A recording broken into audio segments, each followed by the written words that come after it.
바꾸네. 여러분들 교재 58페이지를 보세요. 58페이지 보면 이중 등록과 이중 소속 부분이 있습니다. 아까부터 잠깐씩 설명했던 거죠. 이중 등록은 뭐예요? 이쪽에서 등록하고 또 똑같은 사람이 어떻게 돼요? 이쪽에 등록하고. 이걸 이중 등록이라고 그런다 그랬죠. 자, 이중 등록은 어떻게 된다? 등록이 반드시 취소. 절대 등록 취소죠. 형벌 어떻게 돼요? 1-1 부분이 있죠. 자, 그러면 이중 소속이 있어요. 이중 소속은 여기다가 등록한 상태에서 다른 곳에 소속합니다. 예를 들어서 공인중개사랑 개업공개사가 다른 곳에 소속공개사 되는 거예요. 이게 이중소속이고요. 아니면 소속공개사가 또 다른 곳에 또 소속공개사. 이것도 이중소속이죠. 이중소속을 자 개업 공인중개사가 이중소속하다 적발되면 어떻게 한다? 등록이 반드시 취소. 절대 등록 취소고 형벌 1-1이고요. 자 소속공개사가 이중소속하다 적발되면 어떻게 한다? 이때는 자격 정지. 그 다음에 1-1. 1년 이하 징역 1,000원 벌금 이렇게 되죠. 자 그러면 중개보조원은요. 얘도 당연히 이중소속 금지되죠. 얘는 행정처분은 없으니까 형벌 1년 이하 징역 1,000원 벌금만 해당되는 부분이겠죠. 자 그러면 이렇게 이중소속 이중등록.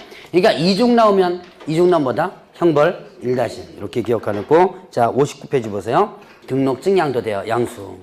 그래서 개업공개사는 다른 사람에게 자기 성명 또는 상호를 사용해서 업무를 하게 하거나 아니면 또 등록증 양도돼서는 안 된다 해서 나오죠. 자, 그 다음에 누구든지 다른 사람의 등록증 받아서 업무를 해서는 안 된다 나옵니다. 자, 이거 준 자, 받은 자 모두 형벌 어떻게 되죠? 1-1. 자, 양도되어 나오면 형벌 뭘 떠올리라? 1-1. 자격증 양도되면 자격 어떻게 되고? 취소되고 1-1이고요. 그 다음에 등록증 양도되면 등록 취소되고 1-1. 이렇게 여러분들 구분을 해보라고 그랬죠. 자, 그러면 받은 자까지도 1-1이죠. 자, 그러면 거짓 부정 등록 있어요. 부정한 방법으로 등록했다. 예를 들어서 담당 공무원한테 뇌물 주고 등록했거나 뭐 이런 것들이죠. 이렇게 부정한 방법으로 등록을 했다면 어떻게 된다? 이때는 일단은 자 등록이 걸렸다면 어떻게 돼요? 등록이 반드시 취소된다. 자 그리고 형벌 어떻게 된다? 3-3. 3년 이하 징역 또는 3,000원의 벌금에 해당된다라고 했었죠. 자 그러면 이제 등록의 효력 소멸. 등록의 효력이 소멸되는 게 있어요. 이게 뭐예요? 효력이 없어지는 거죠. 효력이 없어지는 거. 그럼 어떤 경우에 등록 효력이 없어진다? 사망, 해산하면. 그 다음에 또 폐업하면. 그 다음에 또 등록 취소. 자, 다시 한번. 등록 효력이 소멸되는 것은 사망, 해산, 그 다음에 또 폐업, 그리고 등록 취소. 되면 등록 효력이 소멸, 없어지는 거예요. 자, 그러면 효력이 없어집니다. 그냥 일반인이죠? 그럼 이 상태, 효력이 없어진 상태에서 계속 중개업을 한다면 뭐가 된다? 무등록업자가 되죠. 자, 무등록 중개업 혹은 무등록업자 이렇게 표현하는데, 자 그러면 이제 그 무등록업자 한번 보죠. 일단 대표적으로 등록 안 하고 중개업하는 자 대표적 무등록이죠. 그 다음에 효력이 없어지고 나서 예를 들어 사망 해산하고 나서 제가 아마 무등록 아마 이 케이스 얘기했을 거예요. 아마 평택 얘기를 한번 잠깐 했을 것 같은데 남편이 죽었어요. 남편이 개업공개 죽고 이거 한번 잠깐 얘기했었죠. 죽고 그 다음에 부인이 보조원으로서 원래 일하고 있었던 부인이 남편이 죽은 뒤에도 계속 그 사무실 문 열어놓고 계속 영업을 한다면 이게 뭐가 된다? 무등록이다 라고 했었죠. 자, 그 다음에 또 이제 효력이 없어지고 나서 했을 때 그 다음에 또 아까 여기서 절차에서 잠깐 봤던 거 있죠. 어떤 상태에서 업무 개시한다면 어떤 상태? 자, 등록 신청한 상태. 누가 찌른다 그랬어요? 시험장까지 옆집만 기억하고 갑니다 지금. 자 다른 건 기억이 안 나요. 옆집만 기억할 거야 아마.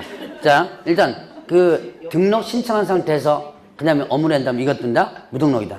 자 그럼 무등록은 어떻게 되냐? 무등록 중개업은 일단 형벌 3-3 3년 이하 징역 또는 3,000원의 벌금에 해당돼요. 자 그 다음에 또 얘들은요 보수 청구권이 없습니다. 무등록은 뭐가 없다? 보수 청구권이 없다. 자, 그러면 보수를 달라고 할 수 없는 거죠. 그리고 만약에 그 보수에 대해서 약정을 했다면 보수 약정도 어떻게 한다? 무효다. 그래서 보수 청구권이 없고 보수 약정도 무효가 된다. 자, 그렇게 하면 자, 무등록은 일단 유형 기억하고요. 자, 무등록은 형벌 3-3. 그다음에 또 보수 청구권 없다. 보수 약정 무효다. 이것만 일단 기억하면 돼요. 그런데 자 보죠. 여러분이 저번 주에 배웠던 거 우연한 기회라는 게 있어요. 우연한 기회. 우연한 기회에 건물 전세계약 중개주고 보수받았습니다.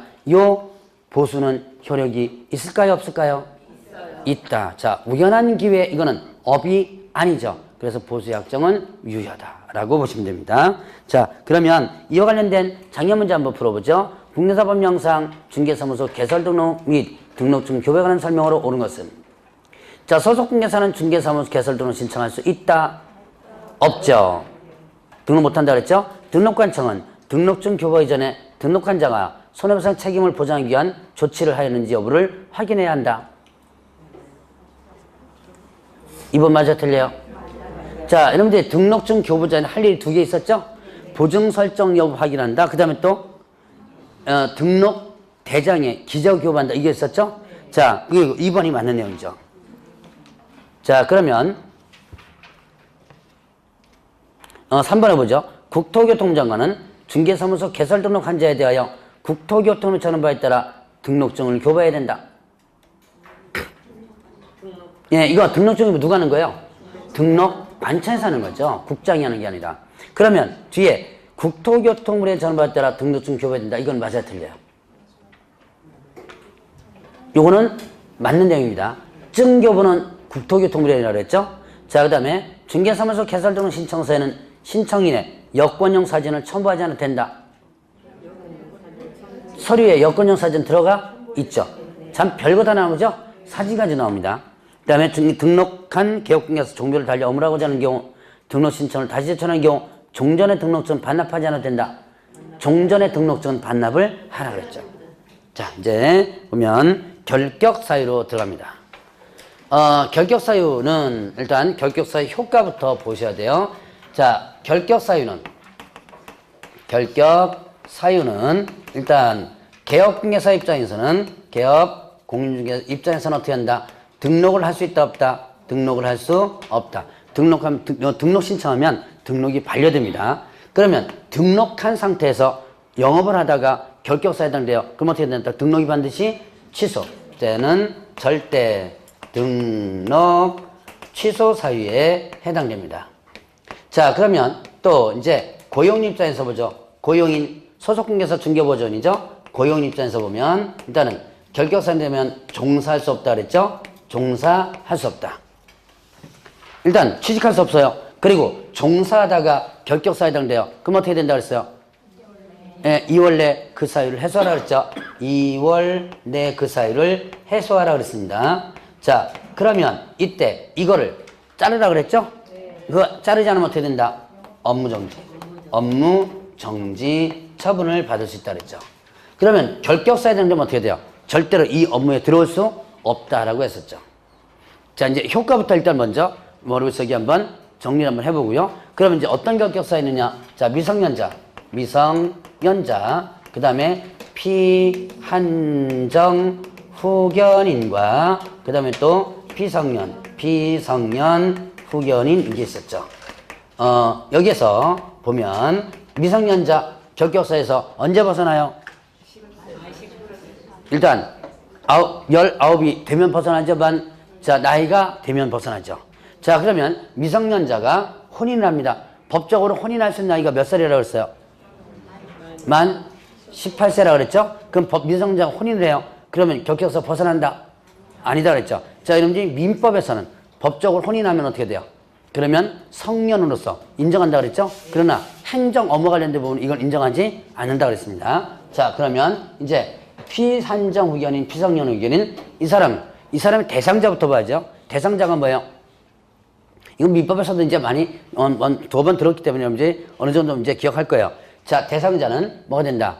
자, 피한정 후견인 같은 경우는 질병도 인하여 사무처리 능력이 부족한 자, 얘는 지속적으로 결여된 자로서 법원의 심판을 받아야지만 얘가 되는 거죠. 단순하게 부족한 자, 지속적으로 결여된 자 자체는 결격 사유가 아니다라고 했었죠.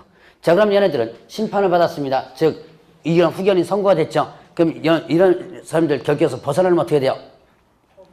네, 법원에서 취소 선고를 받아야지만 된다 그랬죠. 정상으로 회복됐다고 해서 벗어나는 것은 아니다. 이런 사람들은 후견인이나 법정 대리인 동의가 있어도 안 됩니다.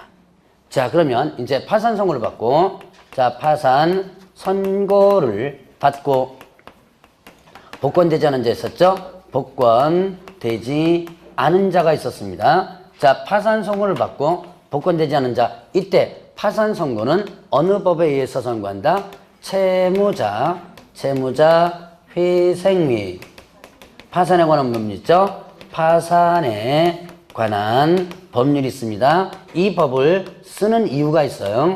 여기에 보면 회생이라는 단어가 있고 파산이라는 단어가 있죠. 자, 회생은 살려주는 거라 그랬죠. 회생, 회복시켜서 살려주는 거예요. 그럼 이거는 결격사유에 해당된다, 안 된다?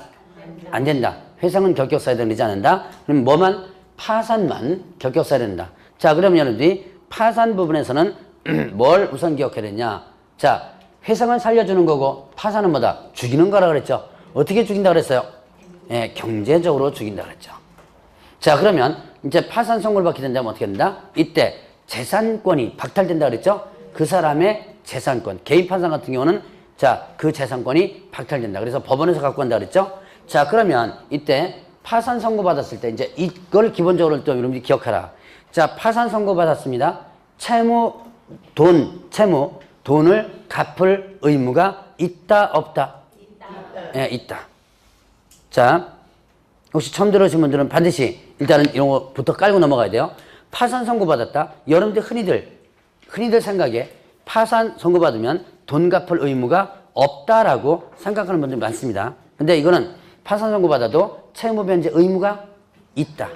다만 언제까지 갚아라 규정 없습니다. 그냥 법적인 의무만 일단 분리하는 거예요. 자, 그러면 이어서 복권되지 않은 자 그랬죠. 그럼 이걸 거꾸로 얘기하면 복권되면 어떻게 돼요? 결격사에서 바로 벗어나는 겁니다. 복권되면. 그럼 복권되는 방법이 있죠? 복권되는 방법은 세 가지. 일단은 면책 결정을 받았거나 아니면 복권 판결을 받았거나 아니면 또 몇 년? 10년이 경과된다면 이겠죠. 자, 면책 뭐예요? 책임을 면한다. 책임을 면하는 거죠? 면책. 자, 어떤 책임 면해요? 어떤 책임? 돈 갚을 책임을 면해주는 거죠. 자, 파산 선고 받습니다. 돈 갚을 책임 의무를 부여하는 거라고 그랬죠? 그런데 법적으로 책임을 어떻게 한다? 면해주는 결정을 해요. 이게 바로 면책 결정입니다. 그러면 이제는 돈 갚을 의무가 없어지죠? 그러면 이제 안 갚아도 되죠? 그러니까 이제 복권되는 거예요.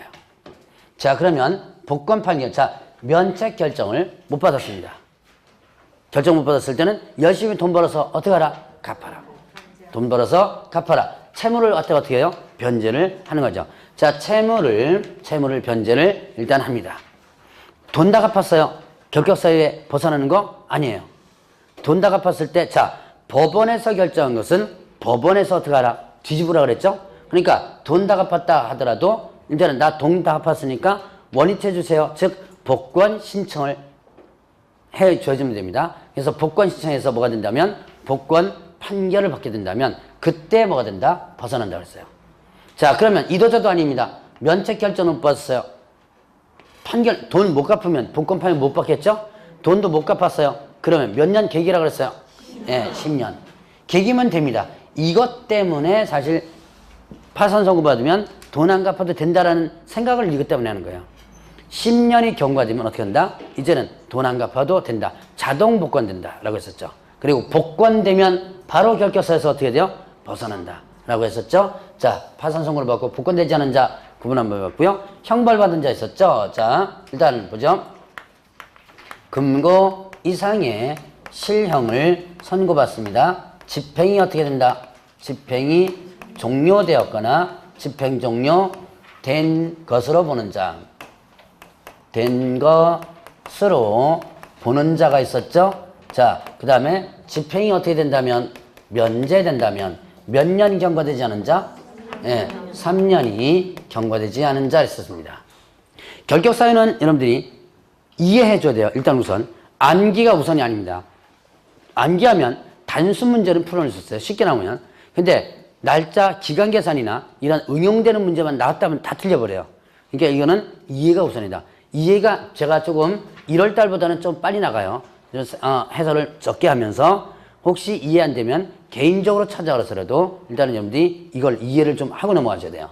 자, 그러면 금고 이상형, 실형이에요. 근데 금고 이상이니까 실형은 금고가 있고 그 다음에 또 징역이 있죠. 그 다음 뭐가 있다 그랬어요? 사형. 사형은 일단 여기서는 안 쓰죠. 죽을 거니까 안 쓰고 뭐와 뭐? 금고와 징역. 자, 금고와 징역형의 공통점이 뭐라 그랬어요? 예, 징역하는 거. 그럼 징역은 징역이니까 교도소에 집어넣는 거라 했죠? 교도소에 집어넣는 거를 뭐라 한다? 금고, 징역. 형을 받는 거죠. 차이점. 강제노역을 하느냐 안 하느냐. 자, 그래서 금고형은 강제노역을 안 하고 교도소에서 놀다가 나오면 된다 그랬죠? 자, 그런데 징역형은 어떻게 된다?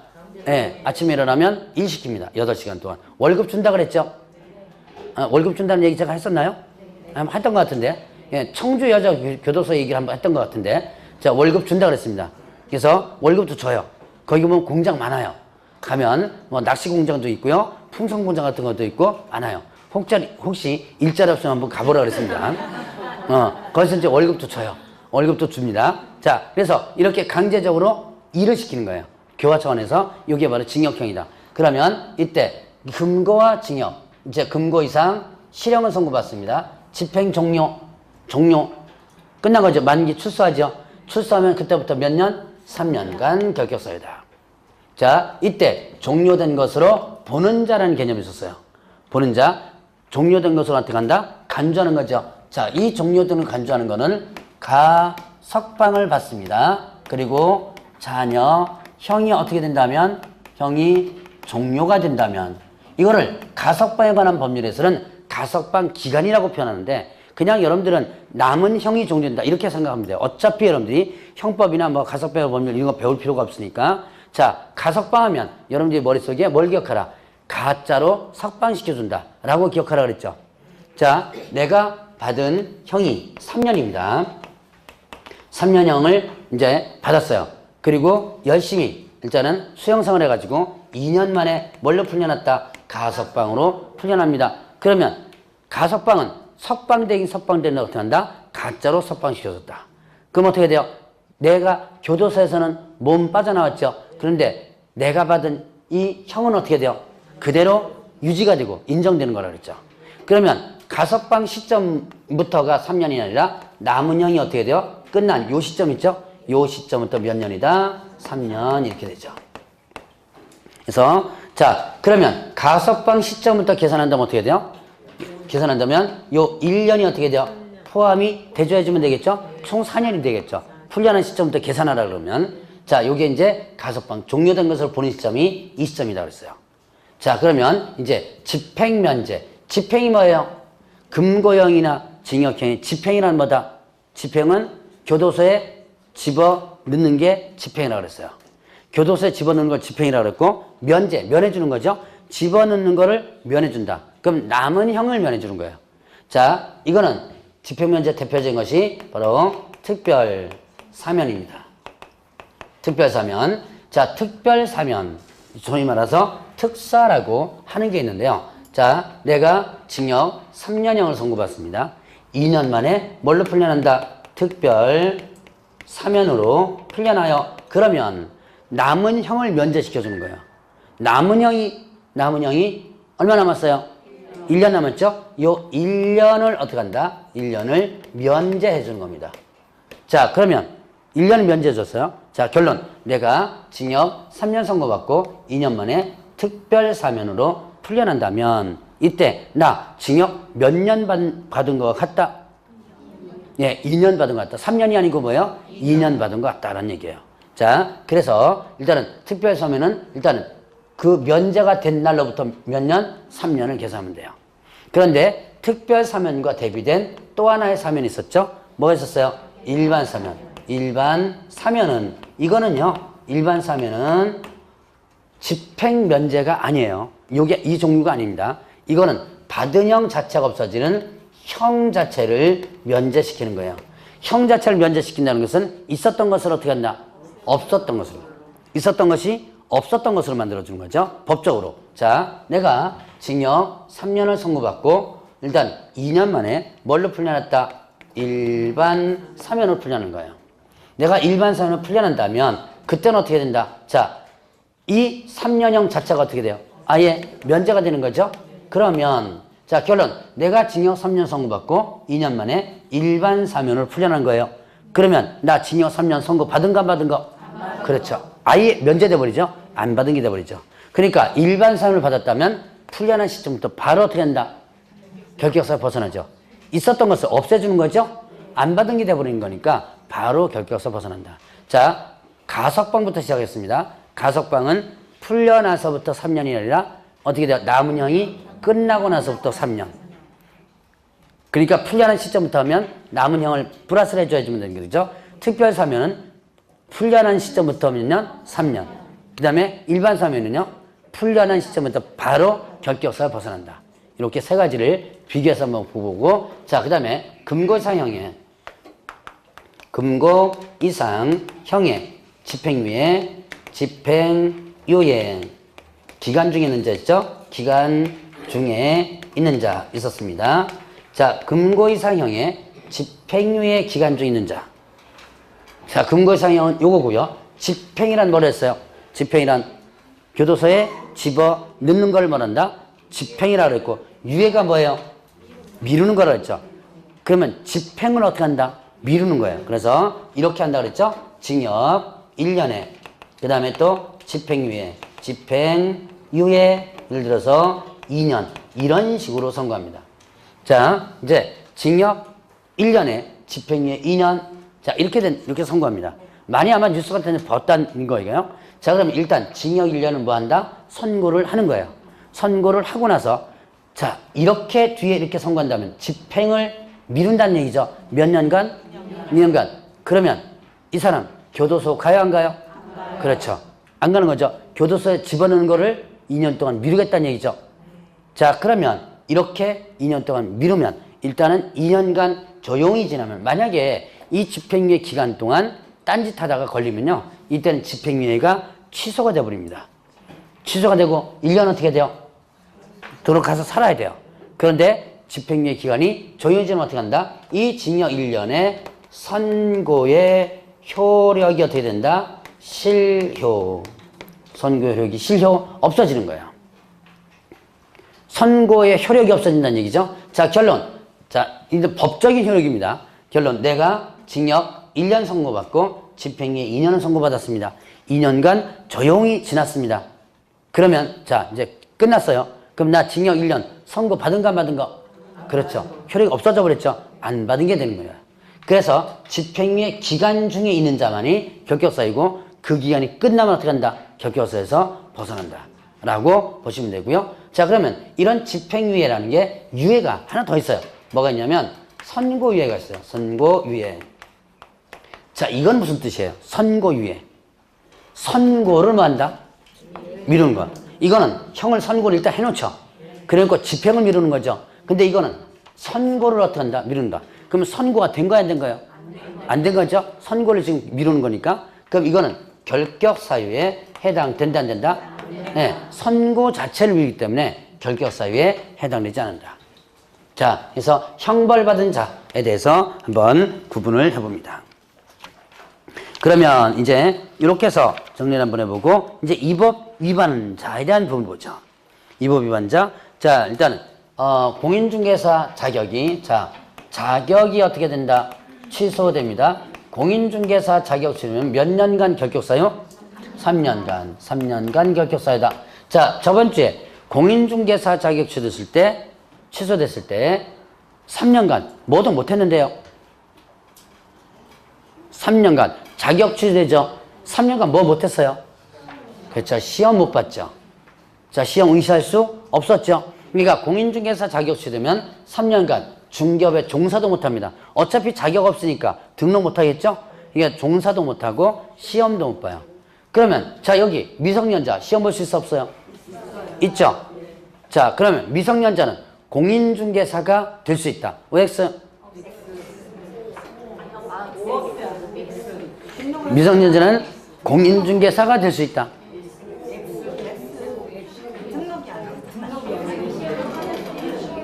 헷갈리죠? 그 시험은, 그럼 시험 봐서요. 시험은 볼 수 있죠? 그 유시험 넘어가면 자격증 줘야 안 줘? 주면. 그렇죠. 예. 그러니까 미성년자는 공인중개사가 될 수 있다. 예, 맞죠. 헷갈리죠? 예. 자, 시험 볼 수 있다는 얘기는 공인중개사가 될 수 있다는 얘기죠. 그럼 미성년자는 개업 공인중개사 될 수 있다. 예, 그럼 틀리죠. 이제 어떻게 나오는지 알겠죠? 예, 쉬워요. 자, 그러면 피한정 후견인, 피성년 후견인. 예, 시험 볼 수 있어 없어요? 있어요. 마시 가서도 시험 볼 수 있습니다. 볼 수 있어요. 자, 여기 교도소에 있는 사람 시험 볼 수 있어 없어요? 있어요. 예, 있습니다. 그래서 지금 교도소에 있는 사람들 열심히 공부하고 있어요. 여러분들보다 열심히 공부했어요. 여러분들보다 열심히 공부합니다. 왜요? 시간이 많으니까? 그것도 있다. 일 하나 해야 되는데, 징역형은? 일해야 되는데? 이 교도소에서 이런 자격증 취득이라든가 이걸 재활 차원에서 많이 권장을 하고요.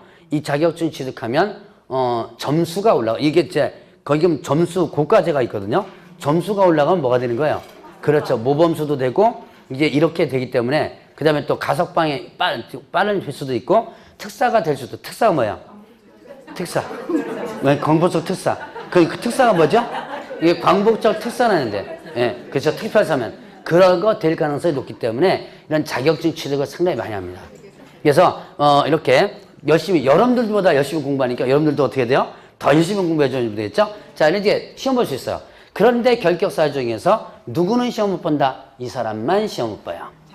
예, 자격 취소. 그러니까 이제 이 사람은 3년간 중개부 종사도 못하고 본다? 시험도 못 본다. 자, 그 다음에 자격 취소. 자격 정지. 자격 정지가 있습니다. 이 자격 정지는 누구한테 처분하는 거예요?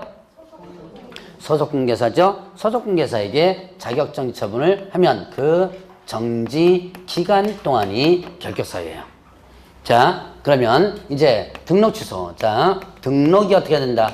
취소됩니다. 등록 취소면 몇 년간 결격사유? 3년간. 중개사무소 개설 등록. 이 법 위반해서 중개사무소 개설 등록이 취소되면 3년간 결격사유. 그러면 이제 요까지를 1월 달에 했습니다. 근데 이제 이 밑에 이제 1월 달에 안 한 걸 해줘야 돼요. 난이도가 좀 높으니까 좀 잘 들어보셔야 돼요. 등록 취소되면 3년이 기간 동안 결격사유가 되는데 이 3년의 기간이 적용되지 않는 게 있어요. 취소되더라도 어떤 경우냐? 자, 사망, 그 다음에 해산으로 등록 취소됐다면 등록 기준 미달로 등록 취소됐다면 그 다음에 또 결격 사유로 등록 취소됐다면 자, 요 세 가지입니다. 사, 기, 결 이렇게 돼요. 거기다 혼자 붙이면 사기 결혼이 돼버리죠. 근데 혼자 기억하지 마세요. 이게 사기 결혼 해가지고 이거 혼자 붙인다 그러니까 뭐라고 사기 결혼이라고 외워놓습니다. 그러니까 이까지는 기억나는데 혼자가 기억이 안 나는 거예요. 이게 도대체 뭐였지? 한참 기억을 합니다. 자, 사기결, 사망해산, 기준미달, 결격사유 세 개인데 자, 이것을 보죠. 사망해산하면 자, 아까 사망해산 한번 봤었어요. 어디서 봤어요? 등록의 효력이 소멸되는 거. 자, 오늘 등록 효력 소멸되는 거 몇 번 써먹을 겁니다. 지금 이 시간에. 자, 등록 효력 소멸되는 거 뭐 있었어요? 등록 효력이 소멸되는 거 사망, 해산하면 효력이 없어지죠. 그 다음에 또 폐업하면요 없어지죠. 또 등록 취소되면 없어지죠. 그러면 자 이렇게 사망, 해산은 등록의 효력이 이미 법적으로 없어지는 거예요. 그런데 이거는 절대 등록 취소에다가 넣어놨습니다. 등록 취소 하야한다에 넣어놨어요. 그럼 어차피 법적으로 등록 효력이 없어질 건데 왜 절대 등록 취소에 넣어놨느냐? 이거는 서류를 정리하는 방법이에요. 자, 사망했습니다. 개업공개 죽었어요. 자, 죽었다고 해서 서류 그냥 쓰레기통에 휙 집어 던지면 안 되겠죠. 그러니까 등록 취소라는 절차를 거쳐서 서류를 빼는 거예요. 행정 절차상의 문제입니다. 자, 그러면 사망해산했습니다. 그럼 어차피 효력이 없어졌죠. 이것 때문에 등록 취소됐다. 3년 적용 안 하겠다. 저 죽은 사람 너 취소했으니까 너 3년. 이 사람 어떤 사람이에요? 죽은 사람이죠. 죽은 사람한테 3년 의미가 없죠. 자, 그러면 해산. 여기 이제 해산의 문제예요. 법인이 해산한 거예요. 그럼 법인이 죽은 거죠? 법인이 죽은 겁니다. 그럼 어떻게 돼요? 이때는 등록 취소되는데, 근데 해산으로 등록 취소된다 하더라도 이 안에 있던 사원이나 임원, 대표자는 다른 데 가서 바로 중개업을 할 수 있어요. 취소된다 하더라도. 자, 요거 조심하시고요. 자, 그러면 기준 미달. 등록 기준에 미달하게 됩니다. 미달. 이 미달 수치상 떨어진 거죠. 자, 등록 기준 아까 법인의 등록 기준에 세 번째 보죠. 대표자는 공인중개사 이어야 되고 대표자를 제외한 사원 임원의 3분의 2 이상이 공인중개사 이어지면 된다 그랬죠. 일단 자, 대표자 제외시켰습니다. 대표자 제외시키고 5명의 임원이 있더라. 임원 5명 있어요. 그러면 보죠. 일단 대표자 제외시켰다 그랬습니다. 그럼 몇 명이 공인중개사면 돼요? 예. 자, 여기서 2명이 공인중개사면 되겠죠? 그리고 나머지 3명은 공인중개사가 어떻게 돼요? 아니어도 되는 거예요. 자, 이래 되면 기준이 일단 맞아요. 맞아가지고 이제 운영하면 되는데 이때 요 한 명이 어떻게 한다? 일명이 사임하고 나간 거예요. 사표에서 나갔습니다. 나가는 순간에 어떻게 돼요? 나가는 순간에 공인중개사 1명, 아닌 자 3명 어떻게 되죠? 예, 이게 기준이 미달한 겁니다. 그럼 이렇게 기준이 맞춰지지가 않죠? 그러면 바로 채워넣어야 돼요. 법인은 나간 순간에 바로 채워넣어야지만 기준이 다시 맞겠죠? 그런데 안 채워놓고 있다가 나중에 단속에 걸리거나 그러면 기준 미달로 걸리는 거예요. 그런데 기준에 안 맞아서 등록을, 이거는 상대 등록수입니다. 취소할 수 있다요. 취소할 수 있다. 기준에 안 맞아서 취소를 할 수 있는데 문제는 이 한 명이 나간 것 때문에 기준에 안 맞은 거죠? 얘가 중개사법을 위반할 목적으로 나간 것은 아니죠. 그러니까 취소는 하는데 뭐는 적용하지 않겠다? 요 3년 기간 적용하지 않겠다는 얘기예요. 자, 그 다음에 또 이제 결격 사유. 자, 저쪽에 맨 끝에 결격 소요과에서 보면 개업공개사가 결격 사유에 해당되면 어떻게 돼요? 결격 사유에 해당되면 등록이 반드시 취소, 절대 등록 취소에 해당되죠. 그러면 자 보죠. 이 규정, 예외적인 규정이 없다면 결격 사유에 해당될 때 등록 취소되면 결격 사유에 원래 기간이 있겠죠. 이 기간에다가 3년 적용하면 기간이 이중으로 계산되겠죠. 그러니까 이때 자, 원래 결격 사유 기간만 적용하고 요 결격사 원래 기간 있죠. 요것만 적용하고 요 3년은 적용한다 안 한다? 안 한다 라는 얘기예요. 이해하셨어요? 진짜? 왜 네 했다가 또 갑자기 아니요로 바뀌어? 그냥 같은 목소리가 네 했다가 아니요로 바뀐 것 같아요 지금. 자, 봅시다. 한번 물어보겠습니다. 2018년 1월 1일 날 어떤 개업공개사입니다. 자, 징역 1년에, 요건 썼다 지울 거예요. 징역 1년에 집행유예 2년을 선고받습니다. 자, 18년 1월 1일 날 징역 1년에 집행유예 2년 선고받아요. 자, 그러면 아마 여기 여러분들 교재에도 한번 사례가 잠깐 있을 거예요, 아마. 자, 그러면 이거 결격사에 해당돼야 안 돼요? 개업공개사입니다. 결격사에 해당된다 안 된다? 되죠? 자, 여기 보니까 자, 여기 보세요. 보면 집행유예 기간 중에 있는 자는고 제가 사례로 이렇게 들었죠? 예, 결격사에 일단 해당이 돼요. 그러면 결격사에 해당되니까 효과 등록이 반드시 취소 되겠죠? 그래서 이 사실을 알고 등록관청에서 1월 10일 날 어떻게 한다? 등록을 취소시켰습니다. 등록 취소를 시켰어요. 자, 이 사람 언제부터 중개업할 수 있을까요? 벗어나는 시기 계산해 보세요. 2020년 1월 1일입니다. 2020년 1월 1일. 자, 그러면 자 보죠. 이 등록 취소가 뭐 때문에 등록 취소된 거예요, 지금? 뭐 때문에 등록 취소됐죠? 이게 뭐예요? 그것도 이제 징역이 집행유예 2년이지만 이게 뭐예요? 그렇죠. 결격 사유 때문에 등록이 취소됐죠. 그러면 어떻게 한다? 이때 결격 사유 때문에 등록이 취소되면 뭐 적용하지 않는다? 3년 적용하지 않는다. 그럼 이거는 등록 취소는 아예 생각하지 말고 뭐만 계산하면 된 거예요? 원래 결격서 기간 있죠? 이것만 하면 되죠. 그러니까 2020년 1월 1일 이렇게 된 거죠. 자, 이제 이렇게 여러분들이 요 사례 문제 한번 여러분 이해를 해주시고, 자, 그러면 또 이제 등록처 부분에서 이런 게 있습니다. 폐업 후 재등록 개업 공인중개사가 폐업 전의 행위로 뭐가 됐다? 등록이 취소됩니다. 등록이 뭐 된다면? 취소된다면 이때 뭐 한다? 폐업 기간을 어떻게 한다?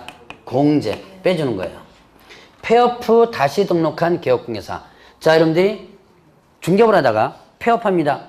폐업했다가 다시 등록하면 어떻게 한다? 이때는 폐업 전에 개업공개 지위가 그대로 연결돼요. 승계가 됩니다.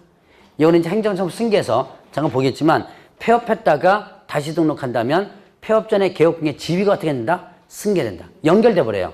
그래서 폐업 전의 행위 때문에 행위가 다시 등록한 뒤에 걸리면 어떻게 한다? 등록 취소나 업무 정지를 할 수 있어요. 자, 그러니까 다시 등록해도 폐업 전 행위에 걸리면 어떻게 한다? 등록 취소가 될 수 있다는 얘기예요. 자, 그러면 뭐죠? 이때 뭐 빼준다 그랬어요? 뭐 빼준다? 폐업 기간을 빼준다. 자, 2017년 10월 1일 날. 자, 등록 취소 위반 행위를 했습니다. 위반 행위란 거예요. 등록 취소 위반 행위를 했어요. 들켰어요? 안 들켰어요? 위반 행위를 했습니다. 들켰어요? 안 들켰어요? 안 들켰습니다. 안 들키고 등록 취소 위반만 했죠? 위반 안 들켰어요. 안 들킨 상태에서 18년 1월 1일 날 뭘 했다? 일단은 폐업했어요. 안 들킨 상태에서 뭐 했다? 문 닫았습니다. 그랬다가 7월 1일 날 재등록을 했습니다. 다시 등록한 거죠. 몇 개월 쉬었어요? 6개월 쉬었죠? 자, 그런데 18년 10월 1일 날 등록이 취소된 거예요. 등록 취소돼 버렸습니다. 뭐 때문에 등록 취소된 거예요? 예, 작년에 17년 10월 1일 날 위반된 거 있죠? 이게 재등록한 다음에 들킨 거예요.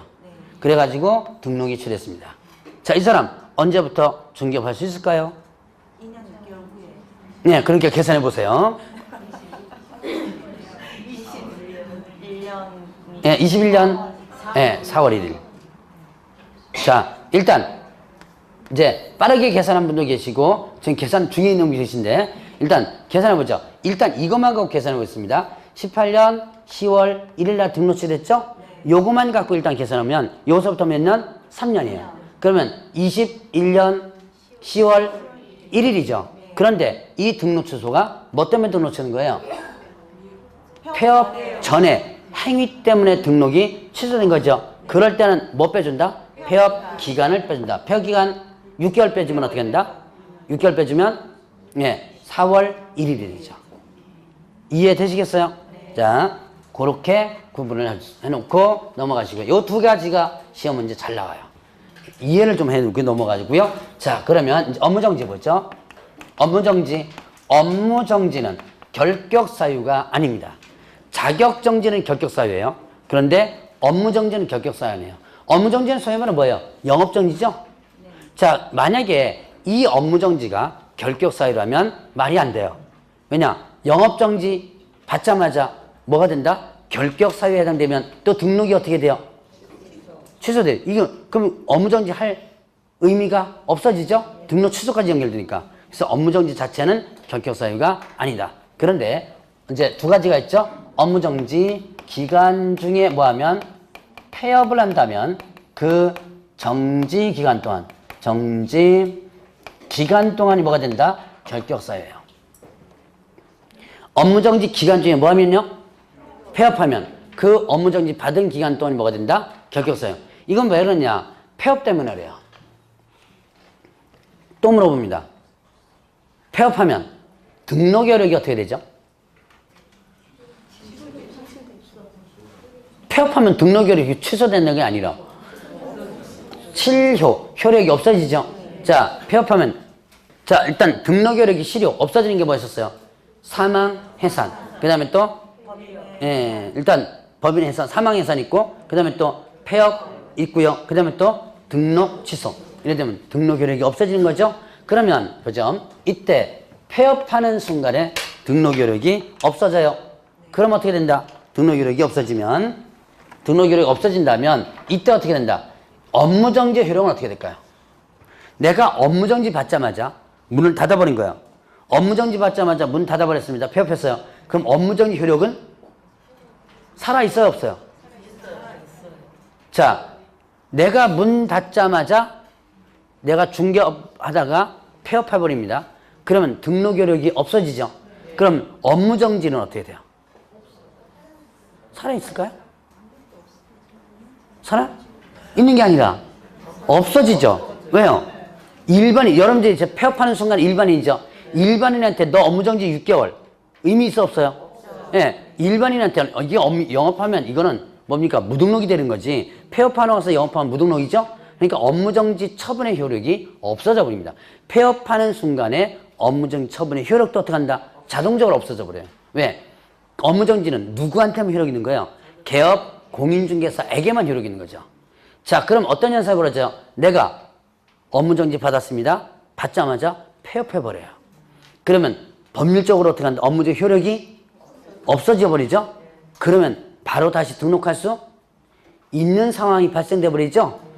어떤 상황인지 대충 이해하시겠어요? 그러니까 그걸 막기 위해서 어떻게 한다? 그 정지기간을 뭘로 만들어 놓은 거예요? 결격 사유로 만드는 거예요. 업무정지 기간을 뭘로 만들었다? 결격 사유로. 왜? 왜? 예, 다시 영업할 수 있는 상황이 발생되기 때문에 그래요. 법적으로 효력이 없어지면서 그래서 결격 사유로 만들어 놓은 거예요. 그래서 이 기간 동안 등록 못하고 업무 못하도록 하기 위해서 만드는 겁니다. 자, 그 다음에 또 업무정지 사유 발생 당시에 사원 또는 임원이었던 자가 있습니다. 사유 발생 당시에 사원 또는 임원이었던 자 그 정지 기간 동안이 결격사유다 그랬습니다. 사유 발생 당시, 자, 업무정지 사유 발생 당시란 업무정지 위반 행위가 있었을 당시예요. 그때 사원임원이 누구죠? 사원 또는 임원 경영진이죠. 자, 근무하고 있었어요. 업무정지 위반 행위가 있을 때 근무하고 있었는데, 자, 오늘 업무정지 위반을 했다고 해서 오늘 당장 걸리는 거 아니죠? 나중에 민원 들어오거나 아니면 또 어디 뭐 단속 나오거나 나중에 걸리는 거예요. 나중에 걸려서 업무정지 받을 때는 이 사람, 있는 사람 없는 사람. 자, 위반행위가 있었을 때 있었습니다. 그 위반행위 때문에 업무정지 받을 때는 있는 사람 없는 사람? 없는 사람. 자, 다시 한번. 이 사람은 위반행위가 있을 때는, 업무정지 위반행위가 있을 때는 근무하고 있었어요. 그것 때문에 걸려가지고 업무정지 받을 때는, 처음 받을 때는 있는 사람 없는 사람? 있는 사람 없는 사람? 내가 설명을 잘못하는 건가? 자, 위반행위가, 자, 업무정지 위반행위. 예를 들어서 계약서를 잘못 씁니다. 오늘 찍는데 도장 안 찍은 거예요. 서명 안 했어요. 그래서 오늘 계약서 교부해가지고 교부해줬는데 서명 안 하고 교부해줬어요. 그럼 이제 업무정지입니다. 오늘 이렇게 잘못한 거예요. 오늘 그 잘못한 날 이 사람 근무하고 있는 사람이에요. 근데 그 서명 날인 안 한 것에 대한 것이 당장 오늘 걸리는 게 아니죠? 예를 들어 1개월, 2개월, 3개월 뒤에 걸리죠? 걸렸을 때는 이 사람 근무하고 있어 없어요? 네, 근무하지 않는 사람이에요. 근데 너는 위반행위가 있었을 때는 너 있었죠? 그러니까 너도 같이 책임져라. 왜? 누구니까? 경영진이니까. 요게 바로 사유 발생될 사원 또는 임원이었던 자, 그 업무정지 기간 동안을 결격사로 만든 거예요. 그래도 이해 안 되죠? 네. 내가 그렇게 해도 이해 안 될 거야 아마.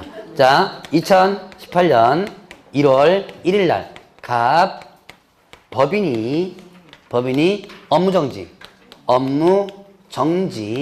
위반 행위를 했습니다. 위반 행위를 했다. 업무정지 위반 행위를 한 거예요. 1월 1일 날 이때 누가 근무하고 있었냐면 A라는 임원과 B라는 임원이 여기 근무하고 있었습니다. 그런데 2월 1일 날 A라는 임원이 뭐 했다? 임원이 사임하고 나간 거예요. 사표 쓰고 나간 거예요. 그리고 나서 3월 1일 날 법인이 뭐 했다? 업무 정지 받은 겁니다. 업무 정지 처분을 받았어요. 예를 들어서 3개월 받았다 칩시다. 3개월. 뭐 때문에 업무 정지 받은 거예요? 업무 정지 왜 받은 거예요? 1월 1일 날 업무 정지 위반 행위가 있었죠? 여기 언제 들켜가지고? 네, 3월 1일 들켜가지고 업무 정지 받은 겁니다. 그럼 이때 업무 정지 사유 발생 당시에 사원 또는 임원 이었던 자는 누구예요? 다시. 누구? A예요? AB예요? B예요? 답은 A만입니다. 지금 A라고만 대답하신 분이 한 3분의 1 정도 돼요. 목소리를 들어보면. 자, 답은 A만이에요. B는 나갔다 소리 없었죠? 그러면 B는 여기 법인에 그대로 있겠죠? 그럼 얘는 3개월 동안 일 안 하고 푹 쉬면 돼요. 얘가 결격사유지는 않습니다. 업무정지 자체는 결격사유가 아니라 그랬죠? 그러니까 B는 결격사유가 아니에요. 누구만? A만. 자, 얘는 위반행위가 있었을 땐 있었죠? 그것 때문에 업무정지 받을 때는 없는 사람이죠? 바로 너도 위반행위 있었을 때 있었으니까 너도 요 업무정지 3개월 동안 너도 같이 책임져라. 예, 그래서 3개월 동안 뭐다? 결격사야 됩니다. 이게 바로 요 기간, 요거예요. 예. 그래도 못하면 개인적으로 찾아오세요. 자, 찾아오셔서 문제 물어보시기 바랍니다. 자, 그러면 이제 이 법 위반해서 이 법 위반해가지고 뭐가 됐다? 300만 원. 300만 원 이상의 뭘 했을 때 벌금형을 선고받는다면, 자, 이 법 위반해서 300만 원 이상 벌금형이에요. 300만 원 이상 벌금형 하면 몇 년간 결격사유? 3년간 결격사유. 이 법입니다. 이 법이 무슨 법이에요? 중개사법. 중개사법 위반해서 300만 원 이상 벌금형입니다. 그러면 자, 다른 법 위반해서 벌금형은 해당 안 되겠죠? 자, 중개사법 위반만 300만 원이에요. 300만 원 이상. 자, 그러면 몇 년간? 3년간. 그럼 300만 원 미만은 결격사유가 아니겠죠? 자, 그 다음에 또 하나. 여기서는 또 이런 게 있습니다. 경합범일 경우에는 벌금형을 분리 선고하라. 이런 내용이, 특별한 내용이 있어요. 경합범인 경우는 벌금형을 분리 선고하라. 자, 그게 뭐냐? 경합범이란 두 가지 법을 동시에 위반했을 때예요. 그럼 결국 중개사법과 어떻게 돼요? 중개사법과 다른 법을 동시에 위반한 겁니다. 자, 이런 경우 있죠. 제가 이제 여러분들이 청약통장 예를 듭니다. 입주자 저축증서 있죠? 입주자 저축증서. 자, 입주자 저축증서에서 가장 대표적인 것이 아마 청약통장일 겁니다. 자, 청약통장 이거 거래하면 돼야 안 돼요? 안 된다 그랬죠? 자, 이거 어느 법에서 일단 걸려요? 주택법에서 거래하는 당사자까지 걸린다 그랬죠? 자, 주택법 보면 이 청약통장을 양도하거나 알선, 소개시켜준 사람까지 형벌 3년 이하 징역 또는 3천만 원의 벌금이에요. 그런데 중개사법에도 있죠. 중개사법에서 금쟁의 이런 증서 중개와 매매업을 금지한다 그랬죠. 부동산 분양, 임대 등을 하는 증서. 관계법령에서 양도, 알선이 금지된 부동산 분양, 임대 등을 하는 증서에 대해서 매매교환 중개조나 그 매매를 어불하는 자 금지한다 그랬죠. 그러면 자, 개업공개사가 청약통장을 거래합니다. 그럼 어떻게 돼요? 중개해줍니다. 그럼 두 가지 법이 동시에 걸려요. 뭐가 걸린 거예요? 일단 중개사법에 금쟁이가 걸리고 그 다음에 또 주택법 걸린 거예요. 두 가지 다 3-3이거든요. 그러면 이제 이게 걸리면 이제 판사는 이 두 가지 법을 합쳐가지고 너 벌금 얼마 이런 식으로 선고를 합니다. 그런데 그렇게 해서 이제 벌금 예를 들어서 600만 원 이렇게 선고한 거예요. 그럼 문제가 생겨요. 한꺼번에 선고하면. 어떤 문제가 생기죠? 중개사법 위반했죠. 근데 다른 법까지 합쳐가지고 600만 원이 났으니까 중개사법이 300만 원 이상인지 아닌지를 모르죠. 그래서 뭐하라? 벌금형을 분리선고하라. 이게 무슨 뜻이에요? 중개사법 얼마, 주택법 얼마 이런 식으로 선고하라. 그래야지만 이렇게 300만 원 이상이 되는지 안 되는지를 판단해낼 수 있는 거죠. 자, 그래서 벌금형 분리선고하는 내용이 있고, 자, 법인에 있어서 사원 또는 임원이 뭐에 해당된다면 결격 사유에 해당된다면, 자, 사원 또는 임원이 결격 사유에 해당돼요. 그러면 법인 자체가 어떻게 한다? 결격 사유에 해당되죠. 그러면 법인 자체가 결격 사유에 해당되면 어떻게 되는 거예요? 법인은 등록이 취소되겠죠. 절대 등록 취소 됩니다. 근데 사원 임원 한 사람 때문에 등록 취소되는 건 너무 심하죠. 그러니까 어떻게 하라? 이때 이 사원 임원을 몇 개월 내? 2개월 내 사유에서 하면 등록 취소되지 않는다는 얘기예요. 자, 여기까지가 결격 사유 부분이에요. 자, 그러면 작년 문제 한번 볼까요? 자, 국내사법령상 69페이지에 갑이 중개사무소 개설을 할 수 있는 경우에 해당하는 것은 했습니다. 1번에 갑이 부정한 방법으로 공인자 자격을 취득하여 자격 취소된 후 2년이 경과되지 않은 경우 결격사에 해당 되죠? 2년 경과되지 1년 남았죠? 자, 도로교통법 위반하여 금고의 실형 선고받고 집행 종료된 날로부터 3년이 경과되지 않은 경우 결격사유 이해요 아니에요? 이죠? 금고 이거는 여기에 금고 이거는요 이 법이건 다른 법에 상관없이 무조건 금고 이상이면 결격사유에 해당이 되죠? 다른 법에도 마찬가지예요. 이게 3년이 경과돼서는 결격사유죠. 갑이 등록하지 않은 인장을 사용하여 자격 정지되고 정지기간 중 있는 경우 정지기간 중 자격 정지 기간 동안의 결격사유 이죠. 예. 자, 그 다음에 4번에 갑이 대표자로 있는 개업공개사인 법인에 해산하여 그 등록이 취소된 후 3년이 경과되지 않은 경우 등록할 수 있죠. 자, 어디 있는 거예요? 사망해산 요거 사망해산 요거 3년 적용 안 된다라는 부분이죠. 예, 그 내용이죠. 자, 5번에 확인설명서 교부하지 않아 업무전 처음받고 폐업신고를 한 후 그 업무전이 기간이 경과되지 않은 경우 이거는 업무정지 기간 중에 폐업했죠. 정지기간 또 뭐가 된다? 결격 사유에 해당되죠. 자, 작년 문제 쉬워요. 자, 좀 쉬었다 하시죠.